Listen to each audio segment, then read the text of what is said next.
Hello, this is a new format of English literacy on Loka Ghana TV YouTube channel. The name is Littalk.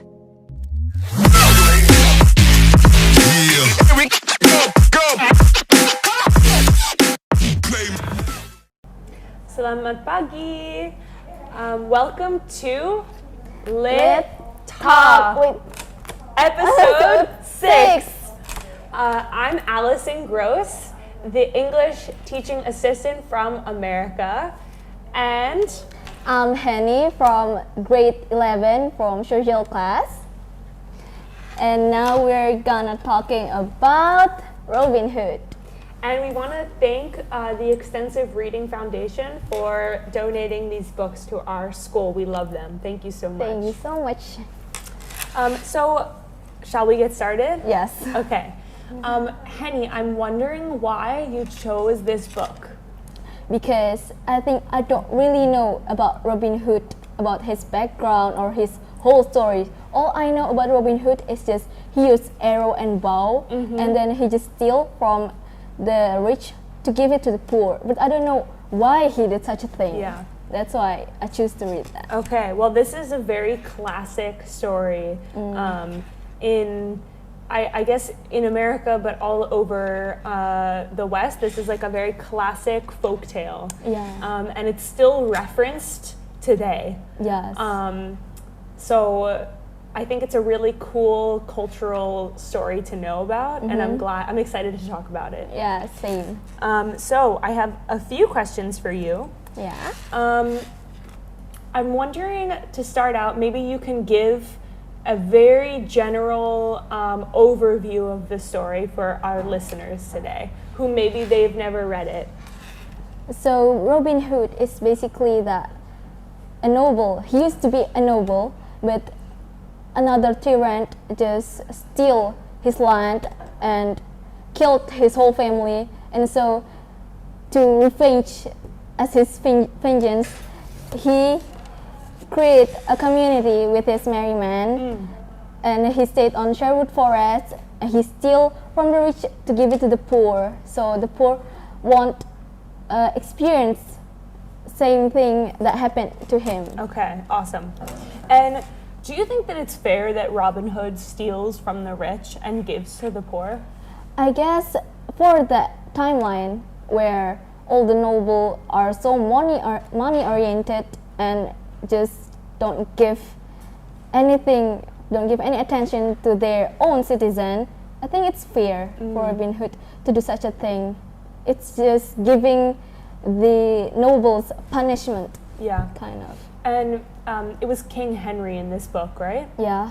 And how do you find him to be corrupt in this book? Like, what did he do that felt unfair to you? He keep increasing the tax, and it just make the citizens become more poor, but the noble become more rich and wealthy, and it's just not fair for everyone. What were the kinds of things he was taxing? I think it's stuff like selling products in really high price. Okay. That's just giving advantage for someone who own those products. Yeah. And the money would go back to him and the royals, yes. right? Okay. Yeah, that feels unfair.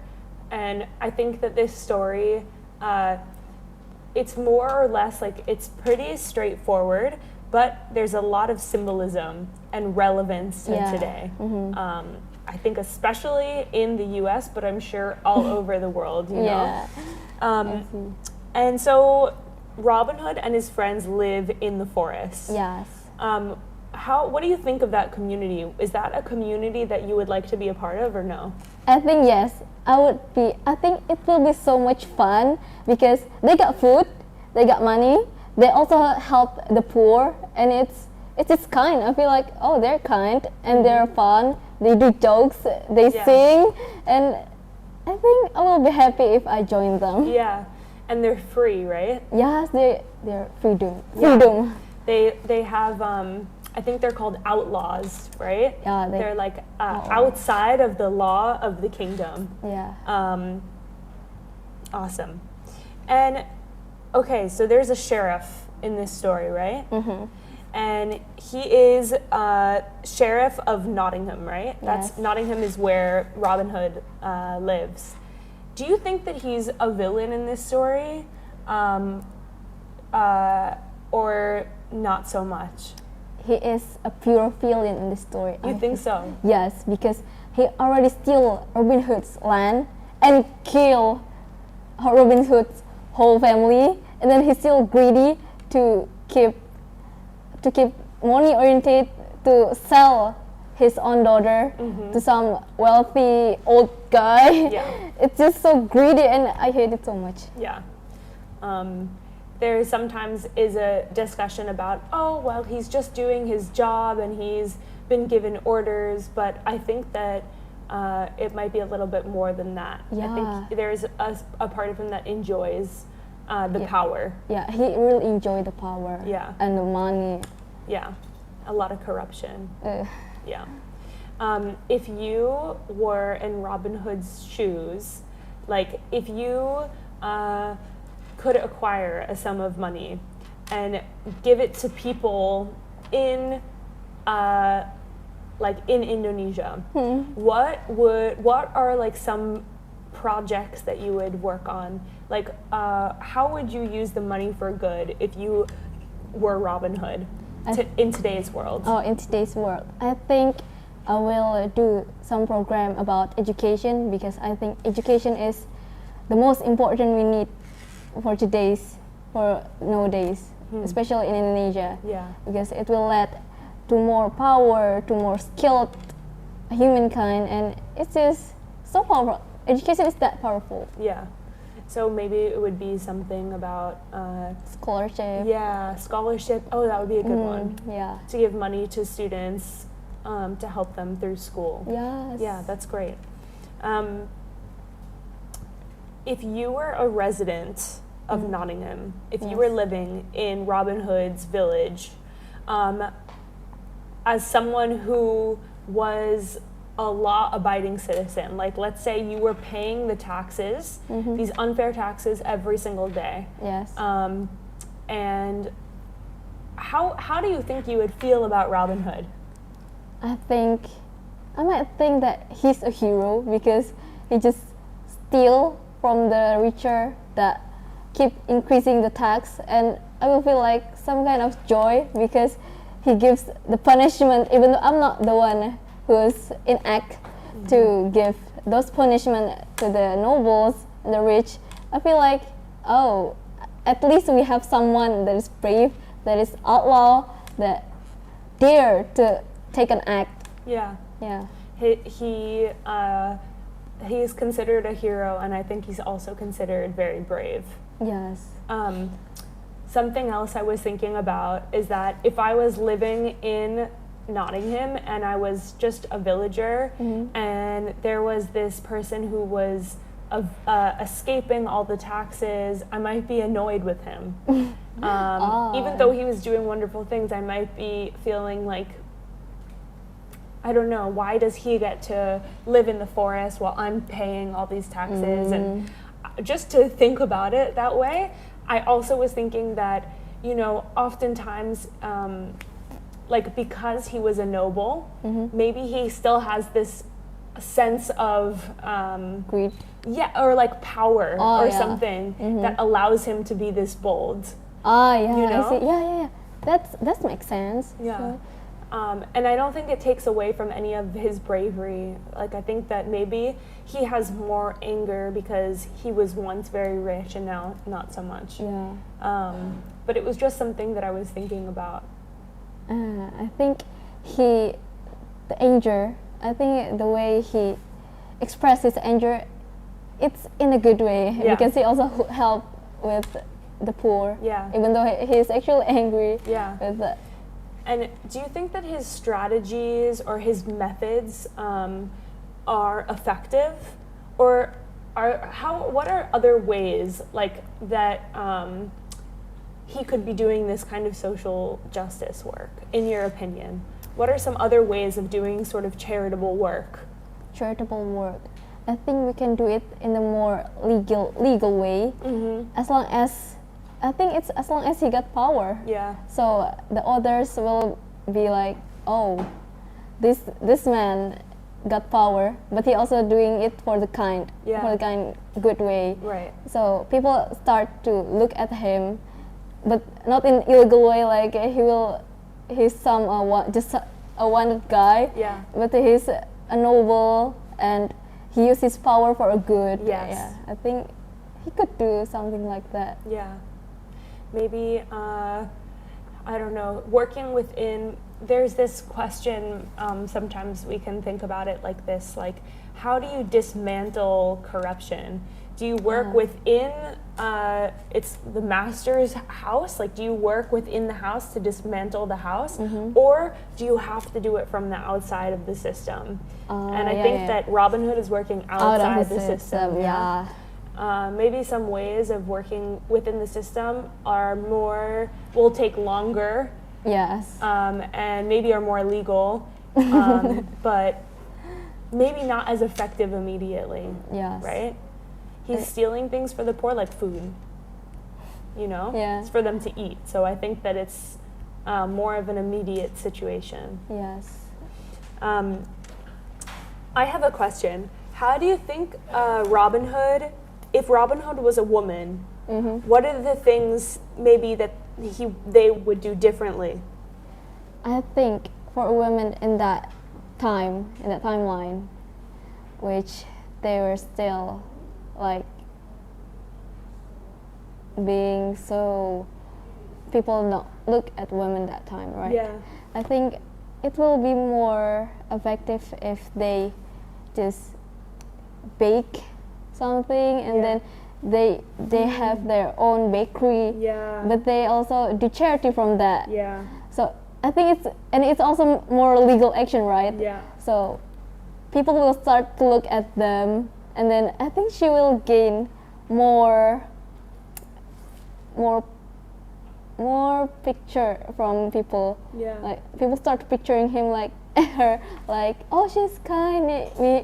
And maybe some kind noble will start to give her the power, the support she needs. Yeah, that's really interesting. So,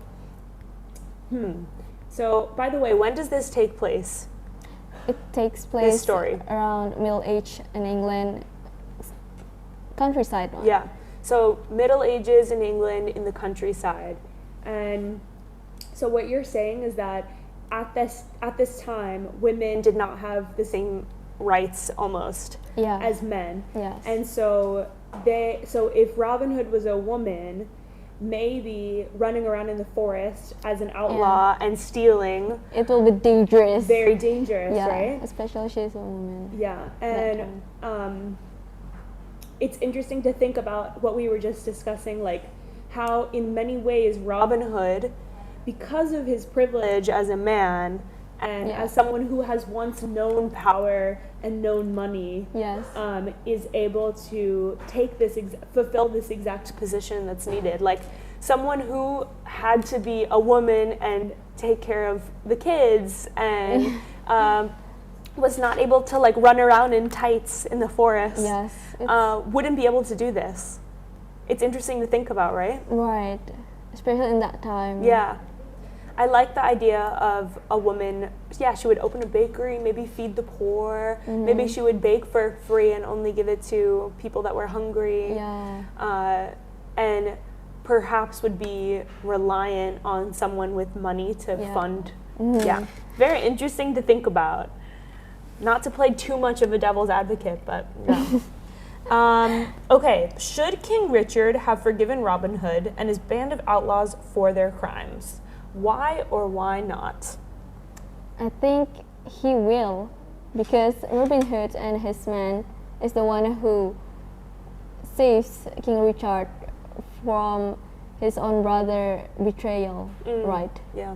And for that action from Robin Hood and his men, I think it's the way how Richard thanked Robin Hood and his merry men. Yeah. And Robin Hood has a wife, right? Yes. And how do you think she participates in this story? I think she participates as Robin Hood's moral support. Okay. Like she gives him all the affection and she reassures him to keep going on a good way. Yeah. Yeah. She's supporting emotional support for him. Yeah. Yeah. And maybe I like this idea of his moral compass, right? Like as you said, he's it's moral and emotional support. Yes. And in your opinion, this story says that sometimes doing the right thing doesn't mean that it's doing the lawful thing. Yeah. Right? Right. Do you agree with that? Sometimes in this story, in this case, yes, because the law here is created by people that has power and has money to gain more for them and only them, not for just citizen around the village. Yeah. They just don't give anything to them. So when the law isn't right, when the law isn't fair, maybe it's important for people to realize that they need to do their own thinking. Yeah, we should do an action to do for the real justice. Yeah. So in the U.S., there was something that happened, and we refer to it as it was like a Robin Hood. I don't know if it was. Okay, so it's called Robin Hood. Like if you look on the internet and you type in Robin Hood, you will see that something has happened recently with stocks. You know stocks, like financial exchange? What? The stock market, yeah. So basically, a group of people decided to invest in one stock that was plummeting, and it was not going to do well, but because people started to invest in this one stock, the value of it went up. Wow. And so all these people made money off of this declining stock that was assumed to fail. It was like a video game stock called GameStop. Yeah.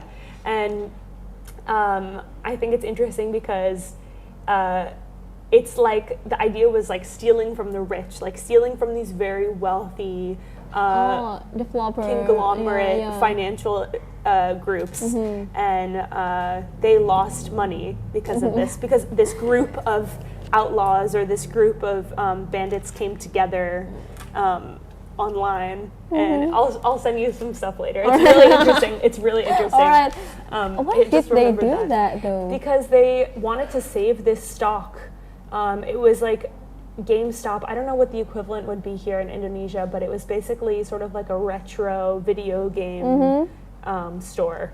Oh, okay. And so it was going out of business, and they decided if everyone invests money in this stock that's declining, suddenly it will go up. Yeah.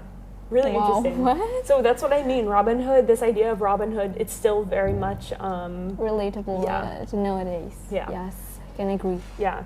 And would you say, are there any people that you can think of as like a modern Robin Hood? Modern Robin Hood? Oh my gosh. Whether it's someone in politics or humanitarian rights, or maybe a friend that you know that does charitable work or always has like a strong moral compass no matter like if it's right or not. I think or a character from like a TV show that you like, or something like you can think about it. Okay, maybe I think this one is also fictional, but he got same type of characteristic with Robin Hood, so it's not really about the way his action to steal from the poor steal from the rich to the poor. It's more like his characteristic. Okay. So I'm thinking about these two characters I really love. Okay. From an anime. Okay. What's the anime show? It's from Jujutsu Kaisen. Okay. It's Satoru Gojo. Okay. And there's this one story, part of story in this book that really remind me of Satoru Gojo, because Robin Hood is facing to someone who really wanna capture him. Yeah. But this someone, he's just an ordinary guy, but he's very arrogant. He's always so arrogant that I will capture Robin Hood. It's nothing. It's not a big deal. Robin Hood is not a big deal. And then he got into Robin Hood's trap so easily because he's tempted for something free, for free drink. Yeah. And Robin Hood just winning again, and it really reminds me of the part when in the season 1 of this anime, where this one villain